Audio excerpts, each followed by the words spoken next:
Good evening, ladies, gentlemen, and MB. Now, as you can hear all of the very subtle ambience as it is going late.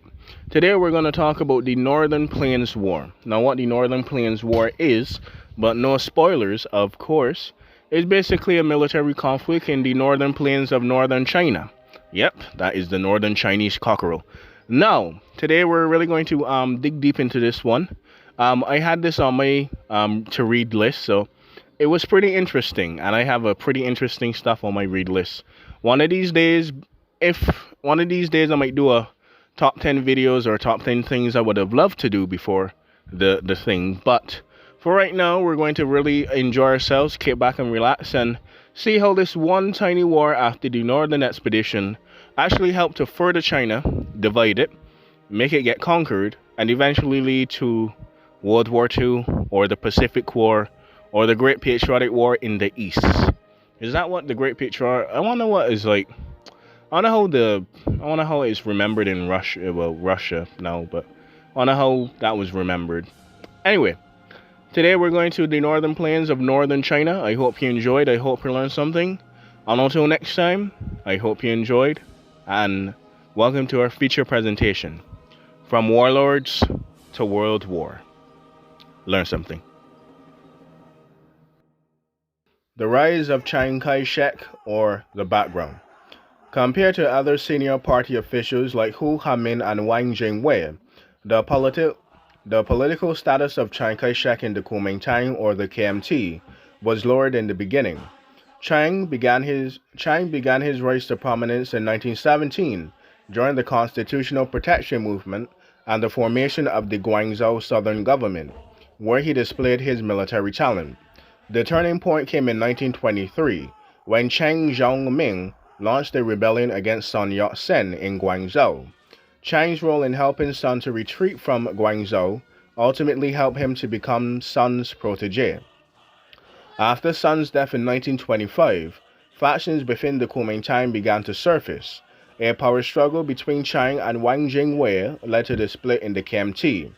Chiang was able to use his influence as the commandant of the Wampiao Academy and eventually took over the leadership of the party, forcing Wang into exile overseas. In 1926, Chiang was ceremoniously chosen as the commander of the newly formed National Revolutionary Army, or the NRA, and launched the Northern Expedition into northern China of 1926 to 1928. Slightly 29, but more 28. In the course of the expedition, Chiang had managed to form an alliance with the warlord armies of Fang Wangzhe, or Fang Yujiang, Yang Shisha, and Lin Zhogrin. The reunification of China, 1928, and the beginning of squabbles. The Northern Expedition ended with the reunification of China in 1928 under the Nanjing government, as Zhang Zhaoliang, or Jiao Yiling, declared the allegiance of his Northeast Army into the nationalist government and to the nationalist government in Nanjing, following the assassination of his father, Zhang Zhaoling, by the Japanese Kuomintang or Kwangtung Army. While Chiang emerged as the paramount leader of the Republic of China, or the ROC, the reunification soon ran into issues as different factions in the Kuomintang disagreed over the militarization at the Military Conference of 1929 and in 1929, because they still had regional and very much semi-autonomous rights in China, so they're not really keen on giving that up. The National Revolutionary Army was reorganized into 4 army groups after the Northern Expedition, incorporating armies from the regional warlords. The first army group was formed by the Wampiao clique, alternatively known as the Central Army, which were directly led by Chiang himself. The second army group consisted of elements of the Guomingzhong, led by Fang Yujiang.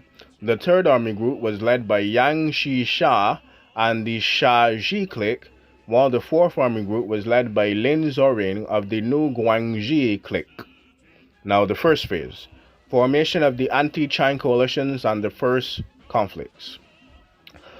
Following the Demilitarization Conference of 1929, Lin Zhogrin, Ba Chongzhe, and Hiang Shanghao, or Xiao Hong, of the Guangxi clique broke off relations with Chiang in March 1929, which effectively started the confrontation between these commanders and the Nanjing government. In May, Fan Yongjiang and the Northwest Army also clashed with Chiang. In November, Lin Zongguin issued a declaration to form the anti-Chiang coalition, along with Wang Jingwei and others. In December, Tang Shangji and Zhang Huaqiu announced their support for the anti-Chiang coalition. The Nanjing government responded by expelling Wang Jingwei from the party for his participation in the anti-Chiang coalition. The coalition created a new KMT government in Beijing to show their defiance of the Nanjing government. So in February 1930, Yang Shisha and the Shanghi clique demanded the resignation of Chiang from the KMT, which was also and obviously refused, as he went on to be the leader of China and even the Republic of China until the 80s. Later in the same month, Yang assumed the leadership position of the anti-Chiang coalition with the assistance of Feng and Lin Zongguin, while Zhang Zhaoling chose to remain loyal to Chiang Kai-shek. Allies of Chiang Kai-shek. The Nanjing government enjoyed support from the Chinese Muslims in the Gansu province in northwest China. While the region was originally under the sphere of influence of the Northwest Army, influential Muslim leaders including Ma Tingran, Man Zhaojiang, and Ma Fujiang broke off relations with Fan Yaojiang in 1928. Forces of the Chinese Muslims remained loyal to the Nanjing government throughout the war, diverting forces of Fang away from the Central Plains. Now preparations for the second phase and the actual fighting. So the anti-Chiang coalition planned their renewed attack on the nationalist government in Nanjing through different routes. Lin Zongguin was expected to lead the Guangzhou army or the Guangxi army from Guangxi and towards Hunan to threaten the stronghold of Chiang in Wuhan. Fan Yaojiang would lead the Northwest Army and march from Henan to Shandong, attacking Zhejiang, while also applying pressure on Wuhan. Yang Jisha would lead the Shangji Army and coordinate with the Northwest Army to strike Youzhou together and march towards Nanjing after Jiaozhou was captured by the coalition. So, in response to the preparations, the nationalists assigned Han Fuqiu to set up defenses in the southern bank of the Yellow River to counter the Shangji army. Main forces of the nationalists would also be stationed in Zhangzhou to await the impending offensives. Now, the second phase, Chiang's offensive from May to June 1930. So, on the 11th of May, the Central Army led by Chiang Kai-shek launched a series of general offensives against Yang Yaoji and Fan Yaojiang, following the Longha Railway. The Central Army marched westward from Yangzhou, reaching the outskirts of Kaifang in the Henan province by the 16th of May. The Northwest Army, being the strongest of the anti-Chiang coalition, crushed the Central Army led by Chiang Chang in Guangzhou by the end of May, with Chiang having escaped from near capture. The Northwest Army could not capitalize on this victory, however, as the Shangji Army was unable to arrive in time to deliver further damage to the Central Army. With the allies of Chiang in Guangsu province, the Northwest Army turned into a defensive one following the victory. In Kaifang, the Northwest Army repelled attacks by Chiang's forces, inflicting heavy casualties. The combined forces of Zhang Ji's army and the Northwest Army later engaged in the largest conflict of the war in their attack on Jiaozhou, with both sides sustaining a combined casualty exceeding 200,000. The Jiangxi army retreated from Jinan and took further losses while crossing the Yellow River. The lack of coordination between the forces of the anti-Chiang coalition was the beginning of the turning of the tide for the Nanjing government. Changing of the tides from June to September 1930 and the final defeat. So, in the southern battlefields of the Jiangxi army led by Lin Zongguin and Ba Chongji, they marched northwards and captured Yueyang, but Chiang's forces managed to cut them off from behind, eventually forcing them to withdraw from their home province. In Shandong, the Jiangxi army captured Jinan on the 25th of June 1930. After defeating the Guangxi army in Hunan, the Nanjing government decided to launch a major counteroffensive against the Jiangxi army in Shandong. Marching from Qingdao, Chang's forces retook Jinan on the 15th of August. The Central Army then amassed troops at the Gangshu and the Xizang province, launching their final offensives against the Northwest Army, which lasted to the end of August and the beginning of September. The Northeast Army intervenes and crushes it once and for all, September to November 1930. On the 18th of September, Zhang Zhaoling and the Northeastern Army abandoned their neutrality and declared their support for Chang. Several days later, the Northeast Army entered the northern or the North Chinese Plains through Shanghai Pass and captured Peking 2 days later.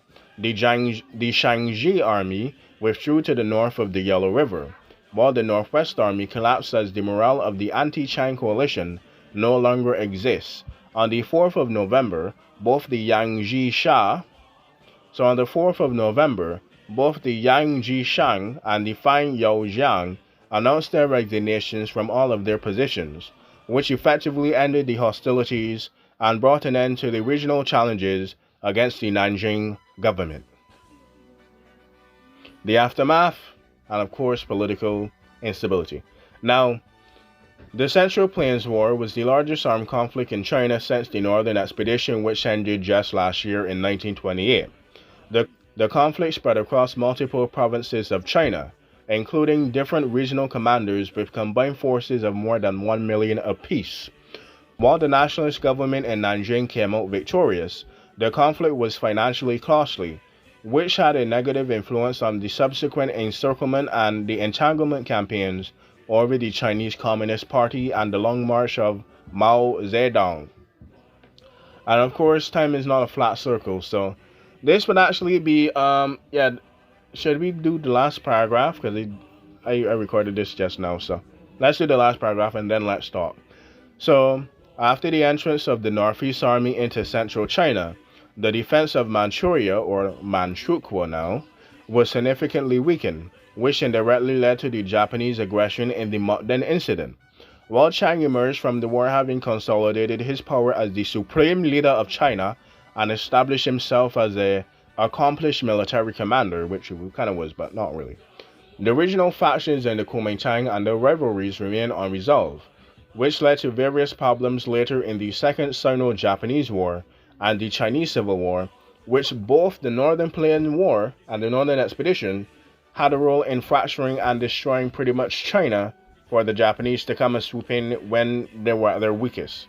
I know what they say, if you can't love me at my best, do not love me at my... If you cannot love me at my worst, do not love me at my best. And Japan did just that. But anyway, I do hope you enjoyed. I do hope you learned something. I do hope it was interesting to you. Pretty much China is so huge that they can have battles with themselves lasting generations. But in China especially, it's not like hand dominated. So that's interesting. So let's go back to a couple of points here quickly. The first one is the Encirclement Campaigns of 1925.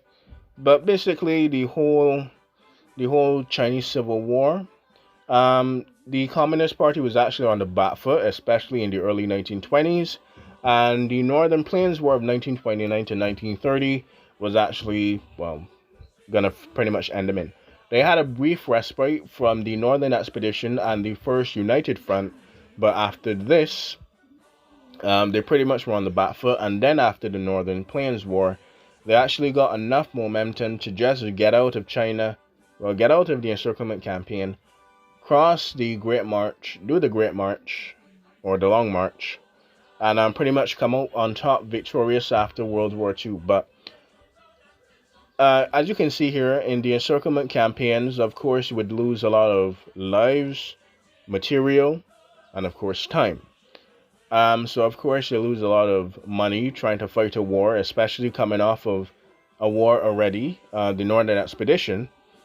Secondly, that's going to be a lot of men, because as you can hear, This conflict took the estimated 200,000 lives in just a month. There are a total of almost 1 million soldiers each, and over. I'm not gonna can't get statistics. Let's get some statistics. The casualties were at least, wow, almost 400,000, almost 500,000 people. So that's even for the warlord side, which they would then come back under the fall of Chang. So their personal warlord army would still obviously be at half their strength. There's also the case of the fact that China was still like, of course, it's kind of like after the American Civil War, you literally just fought me, so I'm not going to be the best of friends with you. So there was that kind of tension, especially in Nanjing or Nanking. Said Nanjing. Nanjing and Nanking are two separate places. Right, Nanjing. Nanking used to be the capital of. No, Peking used to be the imperial capital. Nanking used to be the permanent capital of World War II when Nanjing was taken. Something like that. And then Beijing became the capital under the PRC. Yeah, People's Republic of China. Anyway, and of course there's time because there's time to withdraw your forces and then try and get them back into the encirclement. So that's how he got a break in the gap and actually did the Long March. So with all that being said, history is really a vacuum as well, because as you can see, we have the Northeastern Army, which actually went into central China, lowered the defensive of Manchuria, and made it into Manchukuo, kind of starting the Second Sino-Japanese War and giving the Japanese the ego boost to actually invade the rest of China and start the Second Sino-Japanese War, or World War II in the Pacific, or the Pacific War. But with this, like I said, I'm gonna say keep your friends close and your enemies closer. Of course, do not just leave your posts. Make sure that you have enough defenses. And with that being said, sanitize, stay safe, and I'll see you later. I already went to the bathroom, but bless me, I already went to the bathroom, so that gimmick is not actually gonna stick. But until next time, learn something, and I'll see you next time. Should I do an intro to this one time? Yeah, I'm at 19 minutes, so I'll probably do an intro for this. But until next time, learn something, stay safe, and of course, learn something.